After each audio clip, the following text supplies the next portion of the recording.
السلام عليكم ورحمة الله وبركاته. اللهم صل وسلم وبارك على سيدنا محمد وعلى آله وصحبه أجمعين. ازيكم عاملين ايه؟ النهاردة ان شاء الله يوم مختلف خالص وحلقة هتعجبكم جدا جدا جدا وبطريقة جديدة خالص، وان شاء الله هتعجبكم. هتكتبوا لي في التعليقات لو عجبتكم ان انا اكرر لكم الحلقات بالشكل ده تاني ولا لا. النهارده بقى هنعمل يوم مختلف، هنطلع على السطح وهنعمل الاكل فوق. يعني تقدري كده تقولي الطبخ في الطبيعة. انا بتعجبني الفيديوهات دي قوي، فانا حبيت بقى ايه اني اعمل لكم كده حاجه زيها كده، وان شاء الله تعجبكم. حبيت اقدمه لكم بشكل جديد.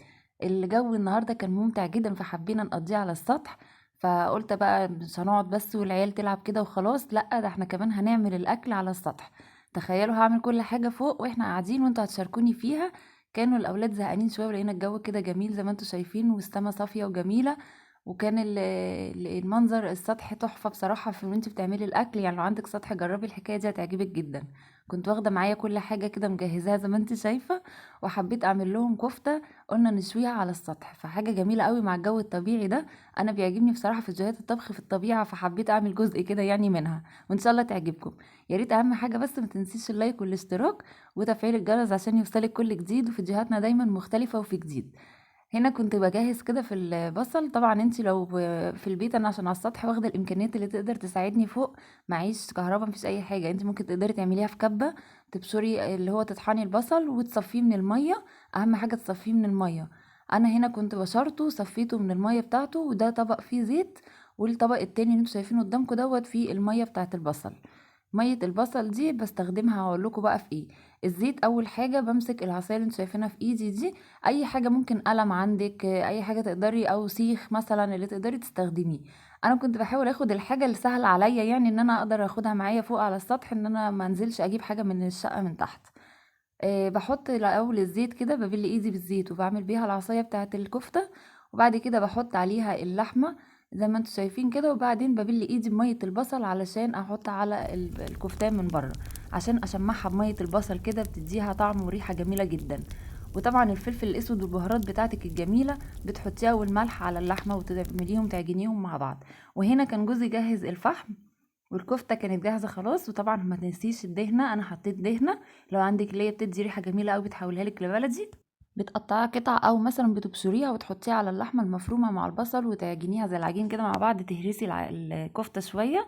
وتروحي بعد كده مستخدماها على طول. ولو طبعا انا في الشقه تحت كنت هدخلها شويه في التلاجة، بس انا استخدمتها على طول وكانت طالعه برضو جميله جدا وتحفه في منتهى الجميل.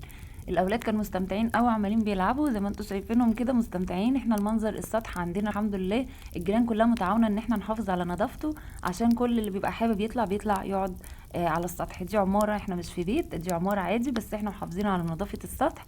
وكل الجيران في الصيف كده بنطلع ساعات مع بعض، وكل اللي حابب بيطلع مع اولاده كده بيطلعوا مع بعضهم. يعني بيكون في تعاون الحمد لله. والجو كان جميل جدا يشجع ان انت تطلعي. احنا ابتديناها لسه، الناس ما ابتدتش طبعا، ابتديناها بدري شويه. بس كان هافف علينا جدا ان احنا ناكلوا الكفته المشويه دي. فحبيت ان انا اعملها لهم على السطح، ما حبيتش اعملها في الشقه، فقلت منها برضو الاولاد بتلعب وبتبقى مبسوطه.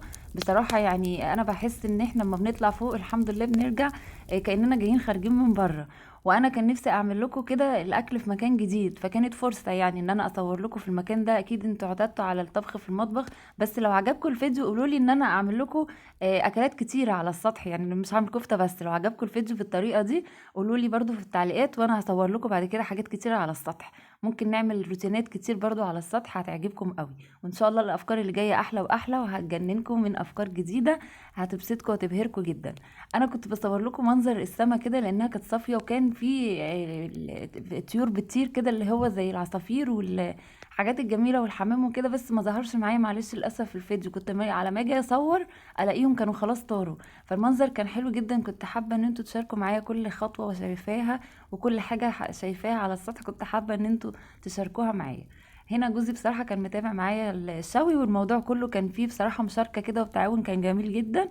هو كان متابع موضوع الشوي معايا، اللي هي بالذات كمان بيولع لي الفحم انا ما بعرفش اشغله. وكان جاب لنا كده الفلفل حطه. وحطينا برضو هتشوفوا دلوقتي طماطم، لان هي بتبقى في الشوي جميله قوي. يعني الطماطم والفلفل الحاجات دي لو عندك اي خضار حابه تحطيه حطيه، بيبقى جميل قوي في الشوي. ممكن تحطي بتنجان، ممكن يعني شوفي انت حابه تحطي ايه تشويه، بطاطس. كل الكلام ده بيبقى جميل قوي في الشوي. وخلي بالكم كمان لو عملتوا نفس الطريقة اللي انا عملتها في الكفتة دي، صدقوني مش هتلاقوا فرق بينها وبين بره ابدا خالص. انا مشكلة عندي او مش مشكلة، هي حاجة كويسة لان بقدر اعرف لما بدوق حاجة بره. إيه لما بنجيب مثلا كفتة مشوية او فراخ او اي حاجة، بحاول كده وانا بدوق الحاجة ان انا مش باكلها وخلاص، ببقى يعني دقيقة في ان انا اعرف ايه التوابل اللي موجودة فيها، ايه الخلطة اللي موجودة فيها، عشان اعرف اعملها زيها بالظبط. فبصراحة أنا لمّا دُقت قبل كده يعني في ناس معيّنة جِبت من عندها الكفتة المشوية، ناس معروفة برضه، لقيتهم بيحطّوا الليّة في الكفتة، بتدّيها طعم زي البلدي بالضبط، بتبقى خطيرة. يا سلام بقى أنتِ لو حطيتيها جمدتيها في الفريزر وطلعتيها عشان تتحكمي فيها إن أنتِ تقطّعيها كده صغيّرة أوي، علشان ما تبانش معاكِ في الكفتة، بتلاقي إن أنتِ عاملة كفتة الحاتي بالضبط، يعني ما فيش اختلاف خالص. فبصراحة أنا ما لقيتش الليّة دي، مش عارفة ليه هُم اليومين دُولة مش موجودة شوية في السوق. كل ما اسال حد عند الجزارين يقولوا لي مش موجوده، على العيد الكبير ان شاء الله تكون نزلت. فانا مش لاقياها خالص. فيا ريت لو في حد من اسكندريه وعارف حد بيبيع اللي او الحاجات ديت يعني يقول لي عشان اجيب من عنده. بس انا مستنيه العيد الكبير اعرف اجيب كميه كبيره واشيلها. تقريبا كده الجزارين بياخدوها لبيتهم، يعني اكيد بيذبحوا اصلك يعني ضاني، اكيد بيذبحوا خرفان. بس انا مش لاقيه اللي خالص، وانا كنت بحب استخدمها جدا في الكفته. فاول مره كنت اجرب معاكم الدهنه دي، بس لقيتها ممتازة. جبتها من عند واحد بتاع مشويات برضو، هو جزار وبتاع مشويات في نفس الوقت، وشكر لي فيها وقال لي انا بستخدمها اصلا في الشوي. جربتها بصراحة جميلة قوي، مطلعة معايا الريحة ما شاء الله تجنن، خطيرة بصراحة. فجربتها وجربيها برضو هتعجبك جدا. هاتيها من جزار بس يكون نضيف او بتاع مشويات، بيكونوا بيبيعوا اللي هم بتوع المشويات اللي عندهم اصلا جزارة وفي نفس الوقت بيشوا. بيكون عندهم النوع اللي هم بيستخدموه، فاكيد مش هيحطوا اي حاجة، بيكون عندهم نوع كويس بيستخدموه في الشوي. مطلعه معايا بصراحة الكفتة جميلة جدا وريحتها حلوة خالص، والطعم كان بصراحة تحفة. يعني اللهم صل على النبي عليها. هنا بقى كان جوزي بدأ يجهز السلطة، وبصراحة هو بيحب يعمل السلطة بإيده وانا بحبها منه جدا. معرفش بتطلع مختلفة مع ان نفس الحاجات اللي انا بحطها، بس بحسها بتطلع طعمها طعم جدا. فهو كان يوم كده، ما انا بقول لكم زي ما بقول لكم كده، كان يوم فيه مشاركة. فيه مشاركة وجميل جدا، وكل واحد فينا بيجهز حاجة، والأولاد كانوا بقى طبعا مستمتعين إن الريحة طالعة على مناخيرهم كده وهم قاعدين بيلعبوا. الريحة كانت تجنن جدا وتجوع بصراحة. يعني أنا كان نفسي أنا أوصل لكم جمال الريحة والجو الجميل اللي كنا قاعدين فيه. واحنا قضينا اليوم ساعتها على السطح، فضلنا مكملينه لغاية بالليل لأن الأولاد كانوا واخدين الألعاب بتاعتهم معاهم، واحنا واخدين أكلنا معانا. وجينا لما الدنيا ليلت علينا بالليل، رحت برضو طلعت أو نزلت نزلت جبت لهم برضو شاي، لأن انتوا عارفين الكفتة بقى بعد الكفتة لازم شاي لأن فيها دهون شوية. وجبت لهم كحك وبسكوت من الحاجات الجميلة اللي أنا عاملاها. وكانت الفاكهة بتاعتنا معانا، هتشوفوها كل حاجة هتشوفوا في لغاية اخر الفيديو، خليكي معايا. بس ما تنسيش تكتبي لي في التعليقات عشان تشجعيني ان انا اصور لك فيديوهات من دي كتير على السطح، وتشجعيني برضو ان انا انزل لكم حاجات جديدة. ان شاء الله الصيف جاي والاجازة بقى جاية، وهتشوفوا فيديوهات جديدة متألقة كتير. بس اكتبوا لي رأيكم فيها عشان ده بيحفزني وبيشجعني. انا بشكر الناس اللي بتشجعني، بشكر الناس اللي هي بتكتب لي تعليقات بتخليني عايزة انزل لكم حاجات اكتر احلى واحلى. انا لو بغيب شويه بس في الفيديوهات معلش غصب عني، عندي مشاكل شويه في موضوع النت ده، بس يعني بحاول اظبطه. الفيديوهات بتقعد عندي بالفتره مش عارفه انزلها. عندي حاجات وافكار جميله جدا عايزه انزلها لكم، بس بغيب على ما بنزل الفيديوهات بسبب النت فيه مشاكل شويه عندي. بس ان شاء الله يعني اليومين الجايين هحاول اظبطه عشان نعمل بس برضو مع بعض بس مباشر، نخش ونتكلم مع بعض، وكل اللي عنده سؤال يقوله، وكل اللي عنده حاجه عايز يقولها يقولها. وتكتبوا لي تعليقاتكم اللي مشجعاني دي دايما.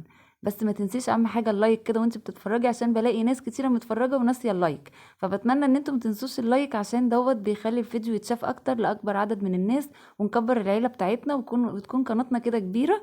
وهي مش هتكبر غير بيكم، وانا عارفه ان انتوا بتدعموني وانتوا اللي واقفين في ظهري بعد ربنا طبعا، وانتوا اللي سبب في ان انا الحمد لله اوصل لعدد المشتركين ده وفي زياده ان شاء الله باذن الله بدعمكم ليا. فبشكركم جدا جدا، ومش عارفه اشكركم قد ايه. يعني انا في كل حلقه بعملها بشكركم فيها لان انتوا تستاهلوا الشكر فعلا. لاني وصلت لمرحله الحمد لله مبسوطه منها الحمد لله. وربنا يدوم ويزيد يا رب، ويكون اكتر واكتر، يعني افضل في زياده اكتر واكتر، طبعا بفضل ربنا ودعمكم ليا. انا هنا كنت خلصت بقى الكفته، ببدا اطلع، انا متابعاها، وهو جوزي ملهوش علاقه بالتسويه، هو بيشغل لي الفحم وانا اللي بعرف اسوي الكفته. هو بقى جهز لنا السلطه زي ما انتوا شفتوا، وانا هنا كنت بجهز الكفته متابعاها، عشان لو في اي حاجه اتعملت بطلعها بسرعه، لان الفحم كان حامي جدا وكان ممكن يلسعها. فانا متابعاها مش سايباها خالص. واخده معايا بقى برضو كرسي كده صغير عشان اعرف اقعد كده وابقى طايله الكفته، واخده معايا كل الامكانيات يعني، ومعانا الميه بتاعتنا الساقعه ومعانا كل حاجه والعصير كله، كل حاجه موجوده معانا مش ناسيه حاجه. والطماطم طبعا كنت حطاها على الفحم كده، هتشوفوا شكلها بعد ما بتتعمل بتبقى جميله قوي. بس طبعا الفحم كان سخن جدا، معرفتش استخدم ايدي بس، فجبت المعلقه دي قلت برضو اقلب بيها، لان كان بصراحه خلص معايا الكفته بسرعه. نوعيه الفحم جميله ممتازه، فحاولي تجيبي من عند بتوع الفحم مش من اي حد، عشان في فحم بيكون بيستخدموه في الكافيتريات، وفي فحم بيكون اصلا بتاع الشوي. فانت لما بتروحي مكان اللي هو بيبيع الفحم نفسه، واللي هم بيكون عندهم شوايات والحاجات دي، بيكون هم عندهم الفحم، بتقول لهم عايزه فحم للشوي، هو بيسألك عايزاه لايه، عشان الفحم بتاع لو بتاع الكافيتريات مش هينفع معاكي ومش هيطلع معاكي نتيجة حلوة، بيتفي بسرعة مع الدهون لما بتنزل عليه. فانت الافضل هاتي الفحم اللي هو بتاع الشوي. وهنا خلاص كنا خلاص بقى جوزي بيغسل السكينة عشان كنا عايزين نستخدمها للفاكهة، وكنا خلصنا بقى الاكل كله، وابتدينا نستعد ان احنا نقعد نتغدى وندوق الكفتة الجميلة اللي شويناها دي. وخلاص الاولاد كانوا اتجمعوا، وابتديت جهزت الاكل كله، وكنت عامله بابا غنوج بقى، بس ده كنت عاملاه قبل ما اطلع عشان كده مصورتوش معاكم، وحطيناه كده مع الاكل بتاعنا. وزي ما انتم شايفين الطماطم طالعه عامله ازاي، ولا الفلفل طالع تحفه جدا. نعملي بقى الساندوتش بتاعك وحطي الكفته مع الفلفل كده والبابا غنوج بقى وكلي، وحاجه جميله جدا بالف هنا وشفا. وبالف هنا وشفا اللي عاوز يجرب. وكان الاولاد خلاص اتجمعوا وغسلوا ايديهم وجم عشان ياكلوا، كنا حضرنا الفاكهه بتاعتنا. يا رب يكون الفيديو النهارده عجبكم، ويا ريت ما تنسيش الاشتراك في القناه وتفعيل الجرس عشان يوصلك كل جديد. واكتبي لي في التعليقات شجعيني ان انت لو عايزه تشوفي الفيديوهات دي تاني انزل لك منها كتير.